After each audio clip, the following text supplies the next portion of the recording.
والإسلام ديني ومحمدا رسول الله ويقيني أدنو إليه ساجدا بجبيني اقبل صلاتي وللصواب اهديني يا ربي يا من هو مرشد. Bismillahirrahmanirrahim. Assalamualaikum warahmatullahi wabarakatuh.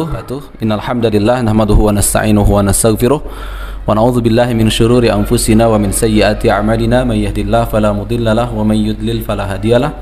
Asyhadu an la ilaha illallah wahdahu la syarikalah wa asyhadu anna Muhammadan abduhu wa rasuluh la nabiyya wa la rasula ba'dah amma ba'd.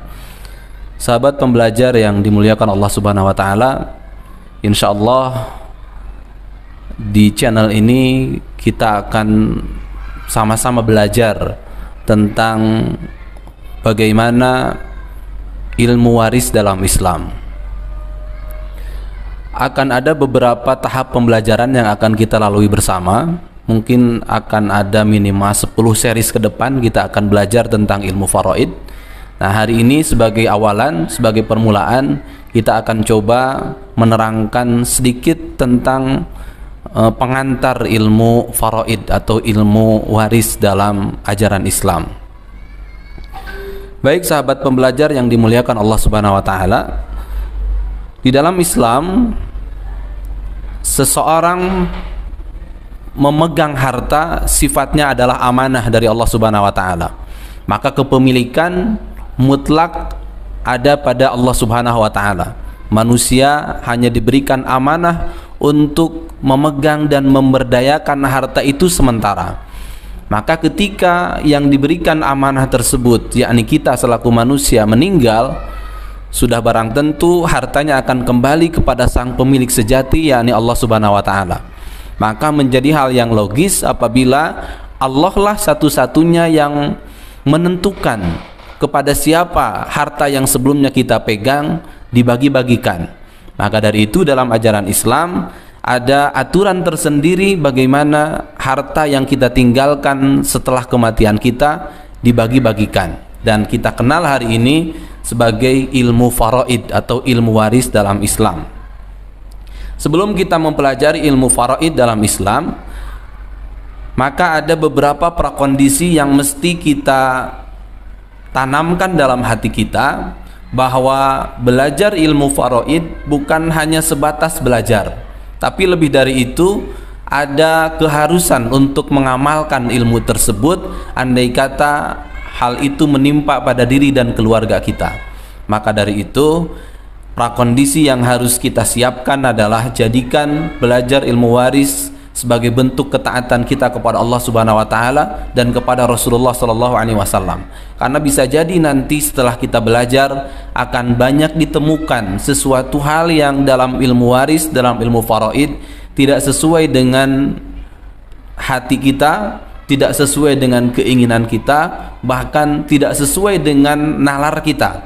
Tapi ketika Allah memutuskan seperti itu, mau tidak mau sebagai seorang muslim kita harus tunduk, patuh dan taat. Maka dari itu dalam Quran surat Ali Imran disebutkan wa athi'ullaha wa rasulahu in kuntum mu'minin. Taatlah kalian kepada Allah dan kepada Rasulnya apabila kalian benar-benar beriman. Maka belajar ilmu faraid, belajar ilmu waris, jadikan sebagai sarana ketaatan kita kepada Allah dan kepada Rasulnya, agar nanti kita bisa menerapkan ilmu ini secara sempurna dan menjadi pahala serta ladang pahala di sisi Allah Subhanahu wa taala. Juga dalam Quran, mohon maaf tadi Quran surat Al-Anfal ayat 1, dalam Quran surat Ali Imran ayat 32, qul athi'ullaha war rasul fa in tawallau fa innallaha la yuhibbul kafirin. Katakanlah taatilah Allah dan Rasulnya, jika kamu berpaling maka sesungguhnya Allah tidak menyukai orang-orang kafir. Maka dua prakondisi itulah yang harus kita tanamkan dalam hati kita, bahwa belajar ilmu faraid, menerapkan ilmu faraid nantinya adalah sebagai bentuk ketaatan kita kepada Allah, sebagai bentuk ketundukan kita kepada hukum Allah dan hukum Rasulnya. Dalam Quran surat Al-Ahzab ayat 36 Allah juga menerangkan wa ma kana lil mu'minin wala mu'minatin idza qadallahu wa rasuluhu amran idza qadallahu wa rasuluhu amran ay yakuna lahumul khiyaratu min amrihim wa may ya'sillaha wa rasulahu faqad dhalla dhalalan ba'ida.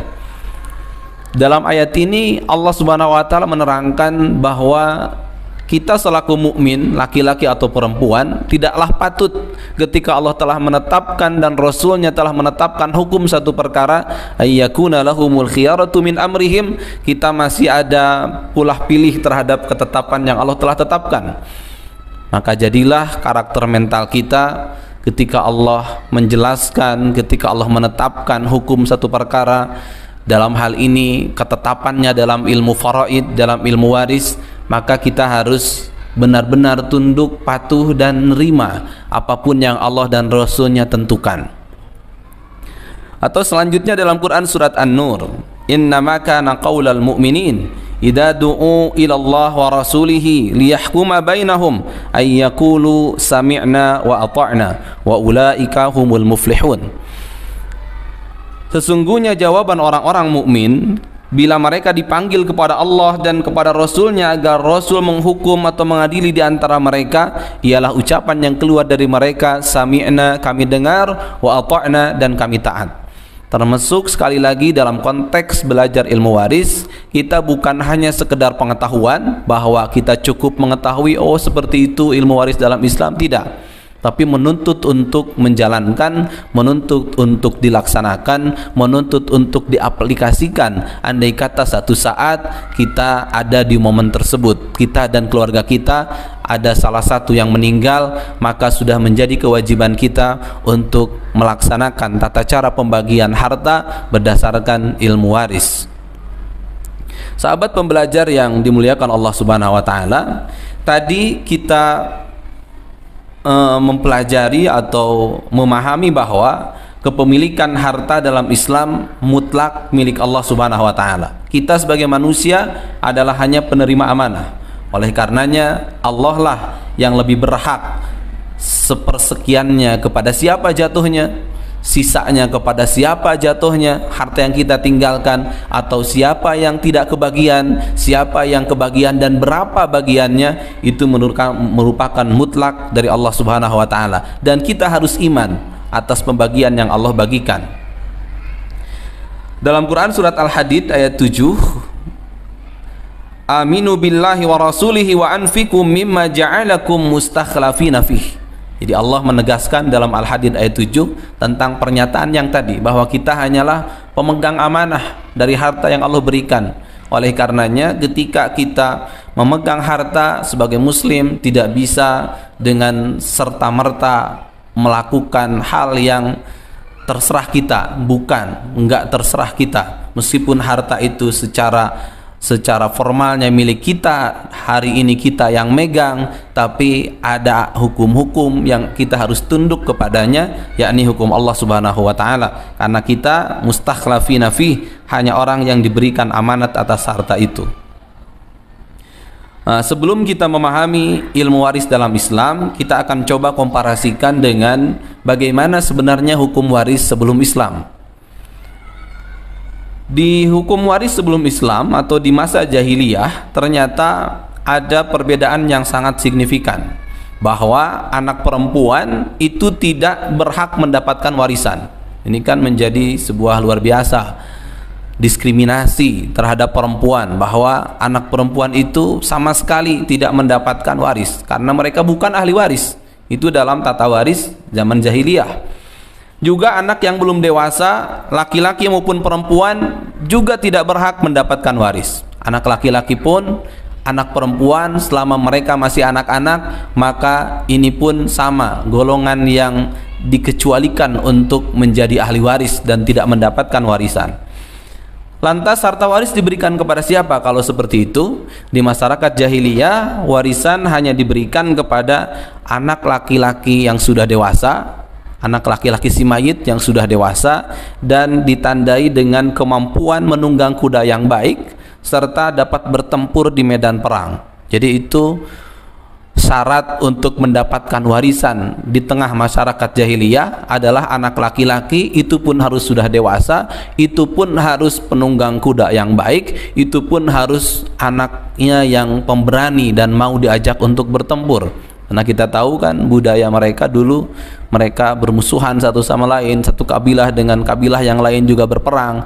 Nah, kepada anak yang berani itulah warisan itu akan dibagikan. Sementara dalam Islam seperti apa?